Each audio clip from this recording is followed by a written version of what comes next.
Winter of 1943 was especially cruel. Snow fell for weeks on end, piling high around the little huts until it reached the very windows, and the wind howled as if the whole earth were mourning its children. In a tiny Belarusian village called Glubokoi, about 40 kilometers from Polotsk, only one person remained, Anna, a 31-year-old widow with no children. Her husband had been drafted in the very first days of the war, and since then, not a letter, not a word.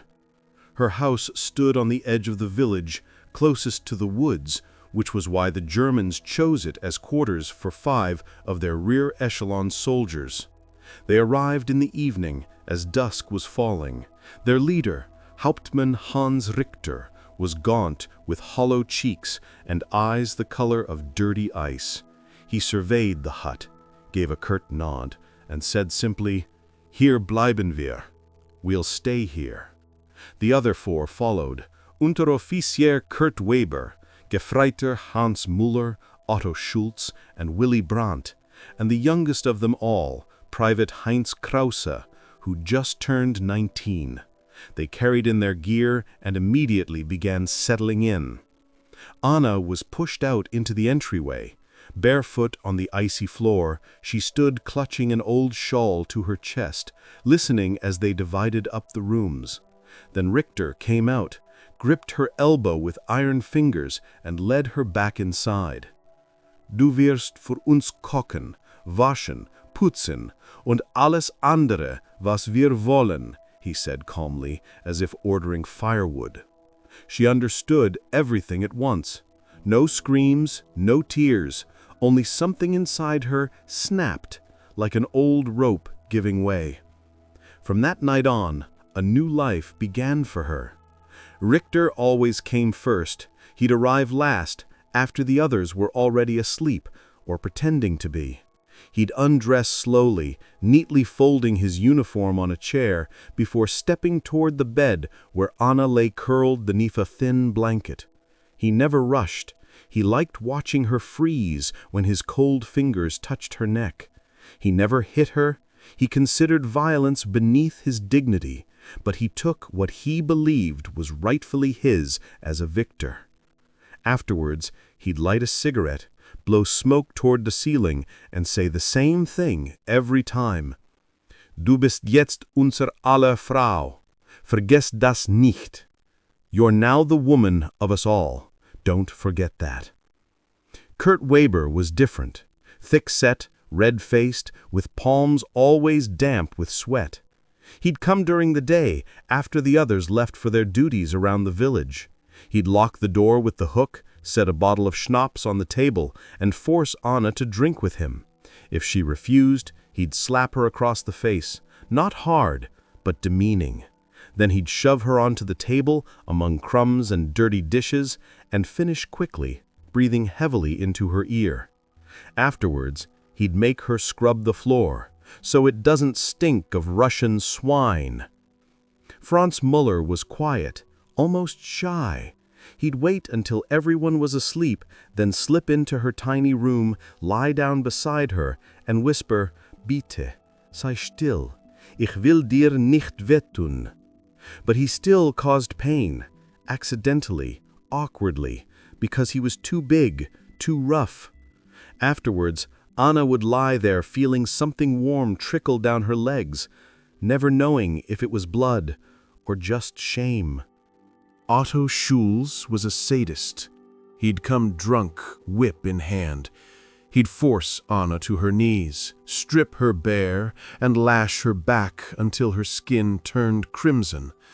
Then he'd take her from behind, yanking her hair, snarling, "So mag ich es, du russische Hure." Once he hit her kidneys so hard with the belt that for 3 days she couldn't lie on her stomach and passed blood when she urinated. Later, he brought her a piece of salted pork fat, "so you heal faster." Heinz Krause, the youngest, was the most terrifying because he cried. He'd come at night, trembling, fall to his knees by her bed, and whisper, Verzeih mir, verzeih mir. He'd kiss her hands, her feet, her stomach, as if begging forgiveness from his own mother. And then, inevitably, he'd still take her, quickly, convulsively, muffling her mouth with his palm so the others wouldn't hear. Afterward, he'd lie beside her, face buried in the pillow, weeping silently. Once, he brought her a small silver locket with a photo of his fiancée from Hamburg. Anna took it, because later, when she refused to look at him, he beat her unconscious. Days blurred into one endless gray smear. Every morning, Anna rose first, stoked the stove, and cooked whatever she could scrounge: potatoes, rutabagas, anything bartered or stolen. The Germans ate loudly at the table, laughing and telling jokes in their own tongue. She'd stand by the stove, turned away, waiting for someone to call out, "Frau, komm her." Sometimes they'd force her to sit with them, pour schnapps down her throat until she gagged. Then one of them would stand, take her hand, and lead her into the next room. She stopped counting days. She only knew the seasons by how their bodies smelled, dusty and sweaty in summer, damp wool and machine oil in winter. In the spring of 1944, as the snow began to melt, she realized she was pregnant. She didn't know whose child it was. Her belly grew slowly, unnoticed, beneath wide skirts. When it became obvious, Richter inspected her like a mare at market and said, "Gut, when you give birth, it'll be another soldier for the Reich." They stopped hitting her stomach, but everything else remained the same, only now they were more careful, taking her from the side or from behind. Heinz Kraus began bringing milk he'd stolen from a nearby farm. He'd leave the cup by her bed and whisper, "Für das Kind." Anna drank it without looking at him. By summer 1944, the front drew closer. At night, distant artillery rumbled, muffled but growing nearer each day. The Germans grew nervous, drank more, shouted more. Once, dead drunk, Otto Schultz tried to smother her with a pillow. "That Russian slut won't be birthing anything," he slurred. Richter pulled him off at the last second and said coldly, "Sie gehört uns allen, bis zum Ende." In August, her son was born. Anna delivered alone in the entryway, biting her sleeve to keep from crying out. She cut the cord with a kitchen knife and washed the baby in cold water. He was small, red, with dark hair. She named him Alyosha. After the father, he'd never know. The Germans looked at the child, laughed. "Our little partisan." Then Richter declared, "He stays with the mother. She'll nurse him and keep working." And so it was. Anna breastfed her son, then went straight to scrubbing their filthy underclothes in icy water. Sometimes, when no one was looking, she'd clutch him close and whisper, "Hold on, my boy, just hold on."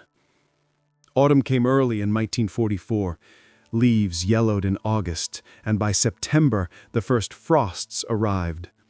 The front thundered closer, red flares lit the eastern sky at night, and the ground shook so hard the windows rattled. The Germans no longer slept peacefully. They sat in silence now, chain-smoking, listening to the distant roar. Richter received orders. The unit was to retreat west toward Vitebsk, then farther. But for now, they held the village. It lay on the last usable road for evacuating their loot. In Anna's cellar sat crates filled with silver spoons, samovars, jeweled icons, and sacks of flour, all loaded onto 2 carts seized from neighbors. Anna couldn't remember the last time she'd slept more than 2 hours straight. Alyosha cried at night, teething, and her milk was nearly gone. She fed him flour mixed with water, and ate only what scraps remained in the soldier's pot. Her breasts dried up, her nipples cracked and bled, yet she still pressed her son to her chest just to warm him. In autumn, the village was shelled for the first time. A shell struck the neighboring hut, ripping the roof off like paper. The Germans burst outside in their underwear, rifles at the ready. Richter shouted, "In den Wald, schnell!" which meant, "Into the woods, now!" But there was nowhere to run. The forest swarmed with partisans. From then on, they slept fully dressed, boots on, weapons close. They took Anna less often now, but more brutally, as if racing to claim what was theirs before it was too late. Once, drunk beyond sense, Kurt Weber jammed his pistol into her mouth, growling, "Sag, dass du uns liebst, russische Sau!" She stayed silent, so he struck her temple with the gun butt. Blood filled her eye, but she didn't cry out. She feared waking Alyosha. Franz Müller grew strange. He'd sit for hours beside the cradle, watching the baby. Once, he brought a tiny knitted cap, likely taken from some dead village child, and placed it on Alyosha's head. "He looks like my brother. He died just as small," he whispered, before bursting into tears and retreating to smoke in the entryway. Otto Schultz no longer used his belt, too weak now. He'd just collapse onto Anna like a sack, reeking of liquor and rotting teeth, and pass out on top of her. Sometimes she'd lie beneath him for hours until he began snoring, then slip away to check if her son was still breathing. Only Heinz Kraus still spoke to her like a human being. He'd bring mushrooms from the woods, dry them over the stove, and leave them in a bowl for her. Once he gave her a real lump of sugar, probably the last in the whole unit. He placed it in her hand and whispered, "Wenn wir fort sind, versteck dich. Sie werden euch alle töten. When we leave, hide, they'll kill you both." For the first time in years, Anna looked him in the eye and nodded. In November, the Germans began burning documents. Soldier books, photographs, letters, all turned to black, acrid smoke in the stove. Even Richter burned his party membership card, tearing it neatly before tossing it in the flames. Then he approached Anna, took her chin in his hand, and said, "Wenn die Russen kommen, sag nichts, sonst erschießen sie dich mit dem Kind. Verstanden? When the Russians come, say nothing, or they'll kill you and the child. Understood?" She nodded. He stared at her a long time, then suddenly leaned in and kissed her. Once, dry, hard, like sealing a letter. The next night, they left. They slipped away quietly. No shouts, no commands. Just packed their things, hitched the wagons, and vanished into the dark. Anna woke to silence so thick it pressed against her eardrums. Barefoot, she stepped into the snow and stood until her feet went numb. The road was empty. Only wagon tracks and steaming horse dung remained. She returned inside, latched the door, and, for the first time in 2 years, cried, silently. Tears fell onto her sleeping son. 3 days later, their own arrived. First came scouts, 3 partisans in white camouflage. They entered with rifles raised, scanned the hut, saw Anna holding her child, and said nothing. One just spat on the floor and muttered a curse. Then came the regular army, a captain with proper epaulets, a political officer, 2 riflemen. They searched the house, found the German crates in the cellar, and ransacked everything. The political officer, a young man with thin lips, asked sharply, "How many were stationed here?" Anna stayed silent. "Will you speak, citizen, or not?" She lifted her eyes and said softly, "5. How long?" "Since 43. The political officer nodded to his men. They dragged her outside, stood her against the wall. Alyosha was torn from her arms. She didn't resist. The captain looked at the child, then at her, and asked, "Whose is he?" Anna said nothing. "So he's a German's brat," the political officer said, drawing his pistol. She closed her eyes, but no shot came. The captain shoved the officer aside and ordered, "Stand down, take her to the medical unit, and the child." And so she lived. At the field hospital, an elderly female doctor examined her. Her bruises, the whip scars, her cracked, stretched nipples, saw it all. Then she handed Anna a mug of hot tea with sugar and said gently, "Drink, my dear. It's over."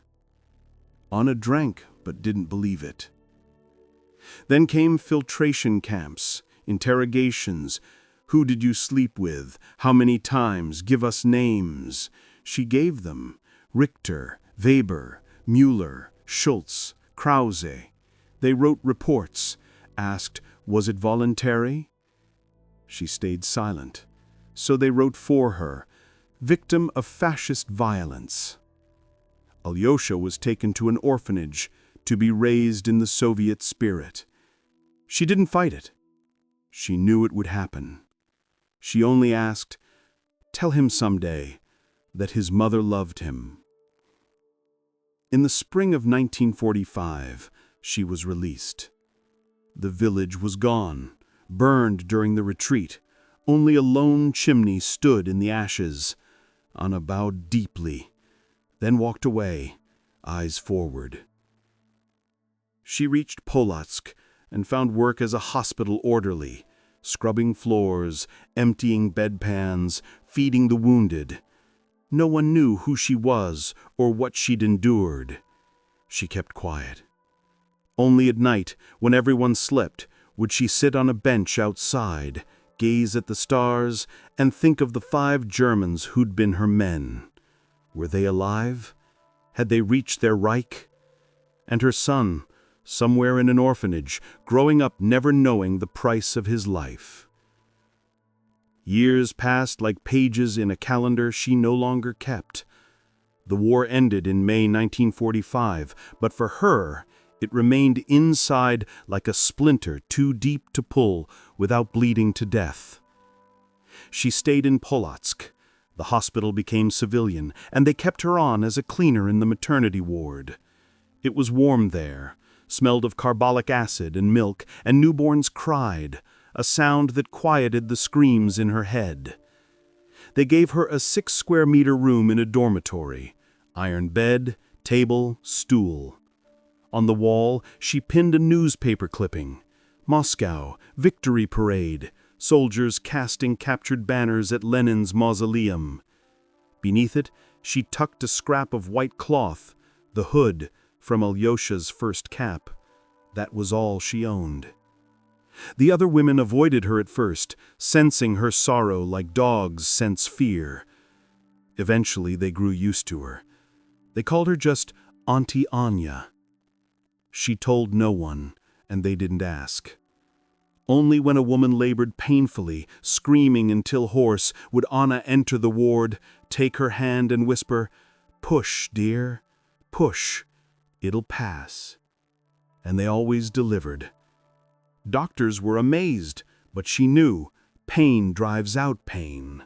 She closed her eyes, but no shot came. The captain shoved the officer aside and ordered, "Stand down, take her to the medical unit, and the child." And so she lived. At the field hospital, an elderly female doctor examined her. Her bruises, the whip scars, her cracked, stretched nipples, saw it all. Then she handed Anna a mug of hot tea with sugar and said gently, "Drink, my dear. It's over." Anna drank, but didn't believe it. Then came filtration camps, interrogations. "Who did you sleep with? How many times? Give us names." She gave them: Richter, Weber, Müller, Schultz, Krause. They wrote reports, asked, was it voluntary? She stayed silent. So they wrote for her, victim of fascist violence. Alyosha was taken to an orphanage, to be raised in the Soviet spirit. She didn't fight it. She knew it would happen. She only asked, tell him someday that his mother loved him. In the spring of 1945, she was released. The village was gone, burned during the retreat. Only a lone chimney stood in the ashes. Anna bowed deeply, then walked away, eyes forward.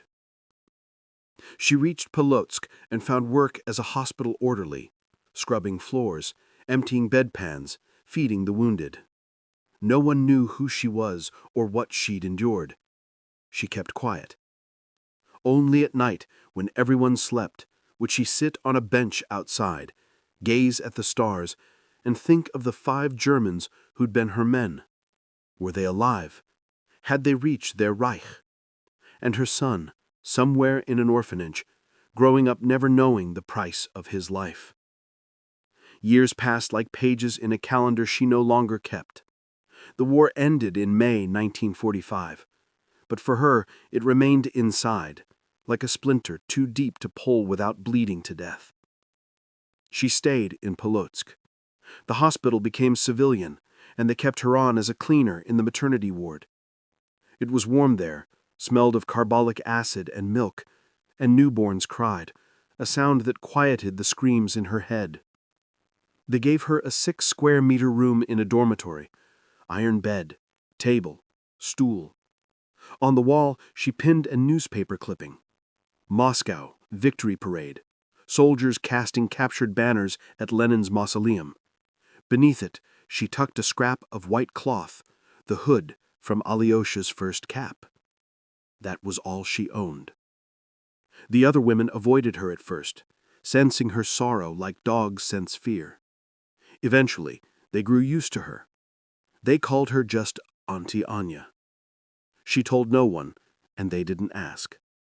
Only when a woman labored painfully, screaming until hoarse, would Anna enter the ward, take her hand, and whisper, "Push, dear, push. It'll pass." And they always delivered. Doctors were amazed, but she knew pain drives out pain. In 1952, she turned 40. In the mirror, she saw her first gray streak at the temple.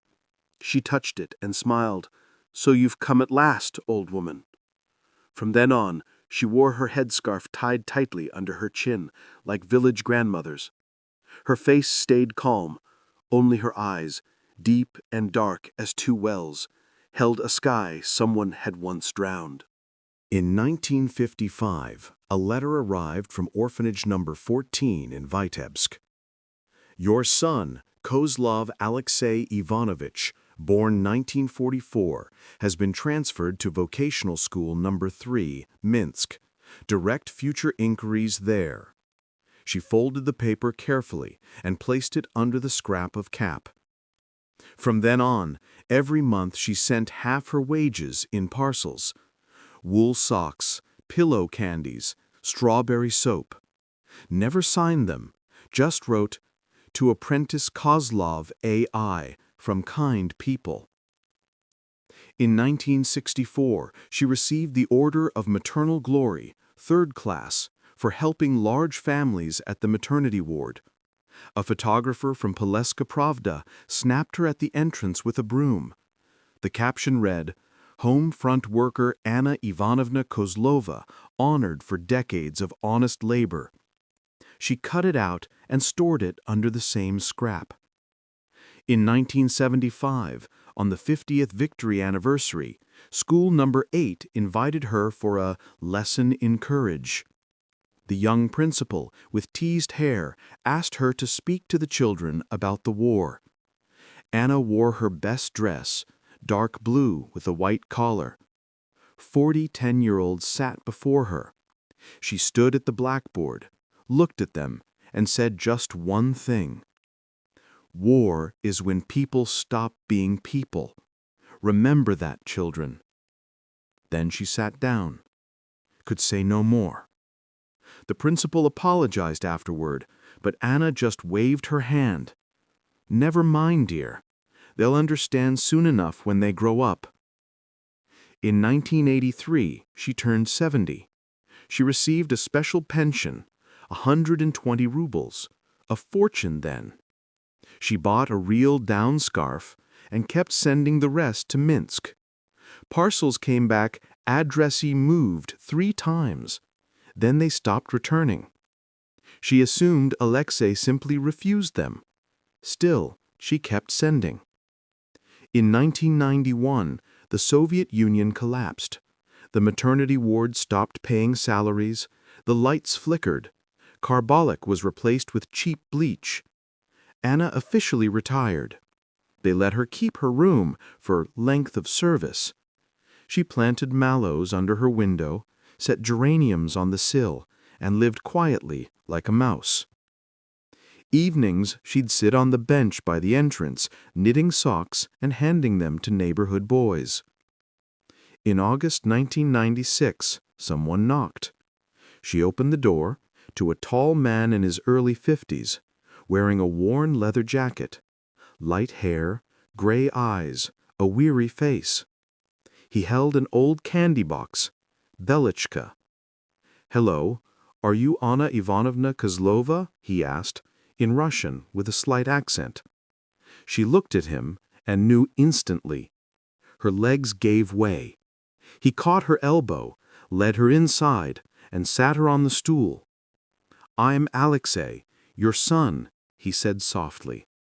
He told her everything, how he'd grown up in the orphanage, knew she was alive, but was ashamed, it's a disgrace. How he joined the army, married, divorced, remarried, now drove long-haul trucks to Germany.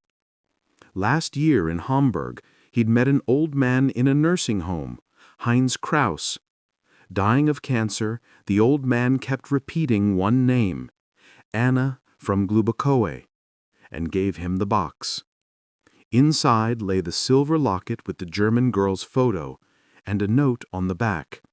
"Forgive me. I carried your pain in my heart all my life. Heinz." Alexei placed the locket in her palm. She looked at it, then at him, and for the first time in 50 years cried, loudly, openly, until tears soaked her cheeks. He embraced her, gently, as if afraid she'd break. He stayed 3 days, sleeping on a mattress on the floor, showing her photos of his 4 grandchildren. She watched in silence. On the 4th morning, he prepared to leave. "Mama, come live with me in Minsk. There's room." She shook her head. "No, son, I'll stay here. This is my place." He didn't argue, just left money, a phone number, and said, "Call any time, I'll come." He left. She was alone again, but now, on her table, stood his photo, beside the faded 1945 newspaper clipping. The winter of 1997 was mild. Snow fell rarely, melted fast. In February, Anna caught a chill, washed stairs, soaked her feet. Pneumonia. They took her to the hospital. She lay by the window, watching icicles drip. On the night of March 8th, she worsened. The nurse called Alexei. He arrived at dawn, with flowers, with grandchildren. She no longer breathed on her own, only wheezed. He sat beside her, took her hand, thin, translucent, blue-veined. "Mama, I'm here." She opened her eyes, looked at him for a long, long time, then turned to the window where dawn was breaking and whispered, barely audible, "Alyoshenka, forgive me. I loved you always," and died, quietly, like a candle burning out. They buried her in the old cemetery by the river. Alexei placed a simple granite marker. On it, Only 3 lines. Anna Ivanovna Kozlova, 1912, 1997. Mother. No war dates, no medals, no titles. Just that one word, mother. And a year later, in spring, someone left a bouquet of lily-of-the-valley on her grave, and a small silver locket. No one saw who it was. Only the old women in the neighborhood whispered afterwards. A German came, tall, gray-haired. He cried. And that was all.